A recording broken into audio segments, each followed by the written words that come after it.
ओम शांति। 27 दिसंबर की बाबा की मुरली। मीठे बच्चे, माया बड़ी ज़बरदस्त है, इससे खबरदार रहना। कभी यह ख्याल न आए कि हम ब्रह्मा को नहीं मानते, हमारा तो डायरेक्ट शिव बाबा से कनेक्शन है। प्रश्न, किन बच्चों पर सभी का प्यार स्वतः जाता है?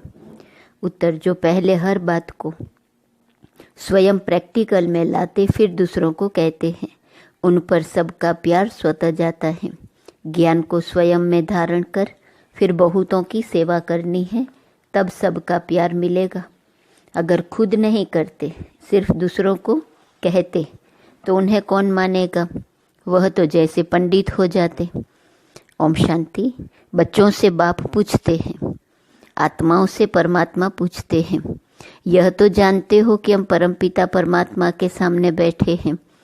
बाबा को अपना रथ नहीं है, यह तो निश्चय है ना। इस प्रकृति के बीच में बाप का निवास स्थान है। बाप ने खुद कहा है, मैं इनकी प्रकृति के बीच में बैठता हूँ, इनका शरीर लोन पर लेता हूँ। आत्मा प्रकृति के बीच में बैठती है तो बाप भी यहाँ ही आकर बैठते हैं।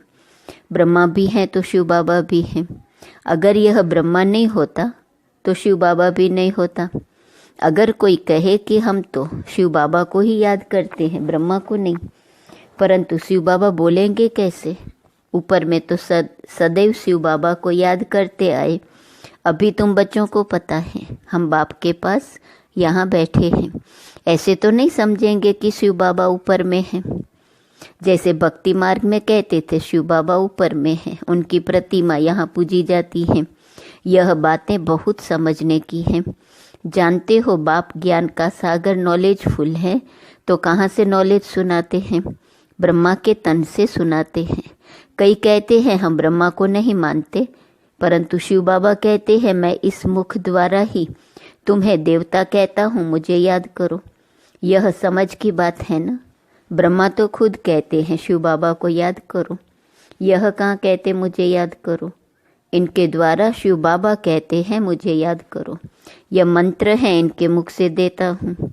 ब्रह्मा नहीं होता तो मैं मंत्र कैसे देता? ब्रह्मा नहीं होता तो तुम शिव बाबा से कैसे मिलते, कैसे मेरे पास बैठते? अच्छे अच्छे महारथियों को भी ऐसे ऐसे ख्यालात आ जाते हैं जो माया मेरे से मुख मोड़ देती है। कहते हैं हम ब्रह्मा को नहीं मानते तो उनकी क्या गति होगी। माया कितनी बड़ी जबरदस्त है जो एकदम मुंह ही फिरा देती है। अभी तुम्हारा मुंह शिव बाबा ने सामने किया है, तुम सन्मुख बैठे हो। फिर जो ऐसे समझते हैं ब्रह्मा तो कुछ नहीं, तो उनकी क्या गति होगी? दुर्गति को पा लेते हैं। मनुष्य तो पुकारते हैं ओ गॉड फादर, फिर गॉड फादर सुनता है क्या? कहते हैं ओ लिबरेटर आओ, क्या वहाँ से ही लिबरेट करेंगे? कल्प कल्प के पुरुषोत्तम संगम युग पर ही बाप आते हैं, जिसमें आते हैं उनको ही उड़ा दे तो क्या कहेंगे? माया में इतना बल है जो नंबर 1 वर्थ नॉट ए पेनी बना देती है। ऐसे ऐसे भी कोई कोई सेंटर्स पर हैं। तब तो बाप कहते हैं खबरदार रहना। बल बाबा के सुनाए हुए ज्ञान को दूसरों को सुनाते भी रहते हैं, परंतु जैसे पंडित मिसल, जैसे बाबा पंडित की कहानी सुनाते हैं। इस समय तुम बाप की याद से विषय सागर को पार कर क्षीर सागर में जाते हो न। भक्ति मार्ग में ढेर कथाएं बना दी हैं। पंडित औरों को कहता था राम नाम कहने से पार हो जाएंगे, लेकिन खुद बिल्कुल चट खाते में था। खुद विकारों में जाते रहना और दूसरों को कहना निर्विकारी बनो, उनका क्या असर होगा? यहाँ भी कहाँ कहाँ सुनाने वालों से सुनने वाले तीखे चले जाते हैं। जो बहुतों की सेवा करते हैं वह जरूर सबको प्यारे लगते हैं। पंडित झूठा निकल पड़ा तो उसे कौन प्यार करेगा? फिर प्यार उन पर चला जाएगा जो प्रैक्टिकल में याद करते हैं। अच्छे अच्छे महारथियों को भी माया हप कर जाती है। बाबा समझाते हैं अभी तो कर्मातीत अवस्था नहीं बनी है। जब तक लड़ाई की तैयारी न हो, एक तरफ लड़ाई की तैयारी होगी, दूसरे तरफ कर्मातीत अवस्था होगी। पूरा कनेक्शन है। फिर लड़ाई पूरी हो जाती है, ट्रांसफ़र हो जाएंगे। पहले रुद्रमाला बनती है। यह बातें और कोई नहीं जानते। तुम समझते हो इस दुनिया को बदलना है, वह समझते हैं दुनिया के अर्जुन 40,000 वर्ष पड़े हैं। तुम समझते हो विनाश सामने खड़ा है। तुम हो माइनॉरिटी, वह है मेजॉरिटी। तो तुम्हारा कौन मानेगा? जब तुम्हारी वृद्धि हो जाएगी फिर तुम्हारे योग बल से बहुत खींच कर आएंगे। जितना तुम्हारे से कट निकलती जाएंगी उतना बल बढ़ता जाएगा। ऐसे नहीं कि बाबा जानी जाननहार हैं, नहीं। सभी की अवस्थाओं को जानते हैं, नहीं। बाप बच्चों की अवस्था को नहीं जानेंगे, सब कुछ मालूम रहता है। अभी तो कर्मातीत अवस्था हो न सके, कड़ी कड़ी भूलें होना भी संभव है। महारथियों से भी होती हैं। बातचीत, चाल चलन आदि सभी प्रसिद्ध हो जाती हैं। अभी तो दैवी चलन बनानी है। देवता सर्वगुण संपन्न है ना, अभी तुमको ऐसा बनना है। परंतु माया किसको भी नहीं छोड़ती, छुई मुई बना देती है। 5 सीढ़ी है ना, देह अभिमान आने से ऊपर से एकदम गिरते हैं, गिरा और मरा। आजकल अपने को मारने लिए कैसे कैसे उपाय करते हैं। 20 मंजिल से गिरकर एकदम खत्म हो जाते हैं। ऐसे भी न हो कि हॉस्पिटल में पड़े रहे, दुख भोगे। फिर कोई अपने को आग लगा देते हैं। किसने बचा लिया तो कितना दुख भोगते हैं। जल जाए तो आत्मा भाग जाए, इसलिए जीवघात करते हैं। समझते हैं जीवघात करने से दुख से छूट जाएंगे। जोश आता है तो बस। कई तो हॉस्पिटल में कितना दुख भोगते हैं। डॉक्टर समझते हैं कि यह दुख से छूट नहीं सकता, इनसे तो अच्छा गोली दे दे तो यह खत्म हो जाए। परंतु वह समझते हैं ऐसे गोली देना महापाप है। आत्मा खुद कहती है इस पीड़ा भोगने से अच्छा है शरीर छोड़ दे। अभी शरीर कौन छुड़ावे। यह है अपार दुखों की दुनिया, वहाँ है अपार सुख। तुम बच्चे समझते हो हम अभी रिटर्न होते हैं, दुख धाम से सुख धाम जाते हैं, तो उनको याद करना है। बाप भी संगम युग पर आते हैं जबकि दुनिया को बदलना होता है। बाप कहते हैं मैं आया हूँ तुम बच्चों को सर्व दुखों से छुड़ाकर नई पावन दुनिया में ले जाने। पावन दुनिया में थोड़े रहते हैं, यहाँ तो बहुत हैं। पतित बने हैं इसलिए बुलाते हैं हे पतित पावन। यह थोड़े ही समझते हैं कि हम महाकाल को बुलाते हैं कि हमें इस छीछी दुनिया से घर ले चलो। जरूर बाबा आएगा, सब मरेंगे, तब तो पीस होंगी न। शांति शांति करते रहते हैं। शांति तो शांति धाम में होंगी, परंतु इस दुनिया में शांति कैसे हो जब तक कि इतने ढेर मनुष्य हैं। सतयुग में तो सुख शांति थी, अभी तो कलयुग में अनेक धर्म हैं। वह जब खत्म हो, एक धर्म की स्थापना हो, तब तो सुख शांति हो। हाहाकार के बाद फिर जय जयकार होती है। आगे चल देखना मौत का बाजार कितना गर्म होता है, कैसे मरते हैं। बॉम्ब से भी आग लगती है। आगे चल देखेंगे तो बहुत कहेंगे कि बरोबर विनाश तो होगा ही। तुम बच्चे जानते हो कि सृष्टि का चक्र कैसे फिरता है, विनाश तो होना ही है। एक धर्म की स्थापना बाप कराते हैं, राजयोग भी सिखाते हैं, बाकी सभी अनेक धर्म खलास हो जाएंगे। गीता में कुछ दिखाया नहीं है, फिर गीता पढ़ने की रिजल्ट क्या। दिखाते हैं प्रलय हो गई, भल जलमय होती है, परंतु सारी दुनिया जलमय नहीं होती। भारत तो अविनाशी पवित्र खंड है, उसमें भी आबू सबसे पवित्र तीर्थ स्थान है, जहाँ बाप आकर सर्व की सदगति करते हैं। देलवाड़ा मंदिर कैसा अच्छा यादगार है, कितना अर्थ सहित है, परंतु जिन्होंने बनवाया है वह ये नहीं जानते। फिर भी अच्छे समझदार तो थे न। द्वापर में जरूर अच्छे समझदार होंगे, कलयुग में तो है सभी तमो प्रधान। सभी मंदिरों से यह ऊंच है जहाँ तुम बैठे हो। तुम जानते हो हम हैं चैतन्य, वह हमारा ही जड़ यादगार है।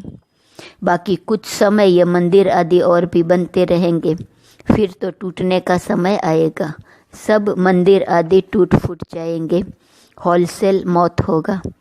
महाभारत लड़ाई गाई हुई है ना, जिसमें सब खलास हो जाते हैं। यह भी तुम समझते हो, बाप संगम पर ही आते हैं। बाप को रथ तो चाहिए ना। आत्मा जब शरीर में आती है तब ही चुरपुर होती है। आत्मा शरीर से निकलती है तो शरीर जड़ हो जाता है। तो बाप समझाते हैं, अभी तुम घर जाते हो, तुम्हें लक्ष्मी नारायण जैसा बनना है, तो ऐसे गुण भी चाहिए ना।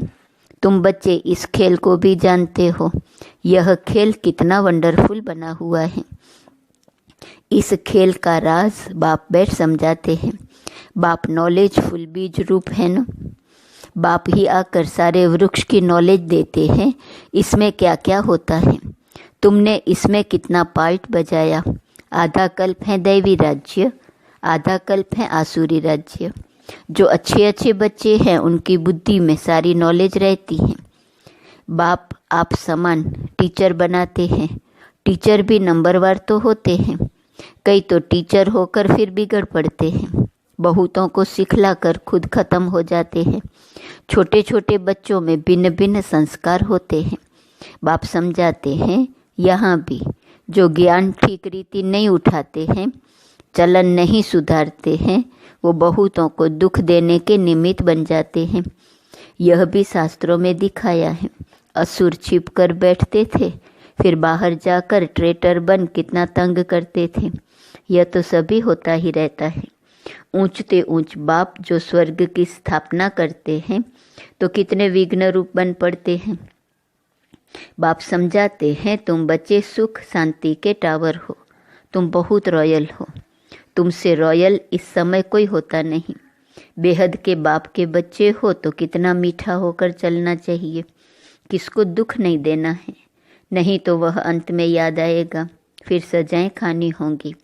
बाप कहते हैं, अभी तो घर चलना है।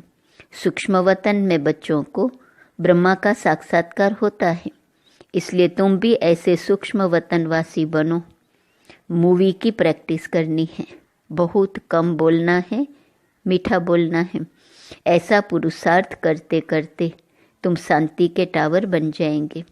तुमको सिखलाने वाला बाप है, फिर तुम्हें औरों को सिखलाना है। भक्ति मार्ग टॉकी मार्ग है। अभी तुमको बनना है साइलेंस। अच्छा, मीठे मीठे सिकिलदे बच्चों प्रति माता पिता बाप दादा का याद प्यार और गुड मॉर्निंग। रूहानी बाप की रूहानी बच्चों को नमस्ते। रूहानी बच्चों की रूहानी बाप को नमस्ते नमस्ते नमस्ते। धारणा के लिए मुख्य सार, पहली पॉइंट, बहुत रॉयल्टी से मीठा होकर चलना है। शांति और सुख का टावर बनने के लिए बहुत कम और मीठा बोलना है। मूवी की प्रैक्टिस करनी है, टॉकी में नहीं आना है। दूसरी पॉइंट, स्वयं की दैवी चलन बनानी है, छुई मुई नहीं बनना है। लड़ाई के पहले कर्मातीत अवस्था तक पहुंचना है। निर्विकारी निर्विकारी बनाने की सेवा करनी है। वरदान, पवित्र प्यार की पालना द्वारा सर्व को स्नेह के सूत्र में बांधने वाले मास्टर स्नेह के सागर भव। पवित्र प्यार की पालना द्वारा सर्व को स्नेह के सूत्र में बांधने वाले मास्टर स्नेह के सागर भव। जब स्नेह के सागर और स्नेह संपन्न नदियों का मेल होता है तो नदी भी बाप समान मास्टर स्नेह का सागर बन जाती है। इसलिए विश्व की आत्माएं स्नेह के अनुभव से स्वतः समीप आती हैं। पवित्र प्यार व ईश्वरीय परिवार की पालना चुंबक के समान स्वतः हर एक को समीप ले आता है। यह ईश्वरीय स्नेह सबको सहयोगी बनाए आगे बढ़ने के सूत्र में बांध देता है। स्लोगन, संकल्प, बोल, समय, गुण और शक्तियों के खजाने जमा करो तो इनका सहयोग मिलता रहेगा। आज का सोमान है, मैं फरिश्ता स्वरूप हूँ। अव्यक्त इशारे की पॉइंट 27 दिसंबर।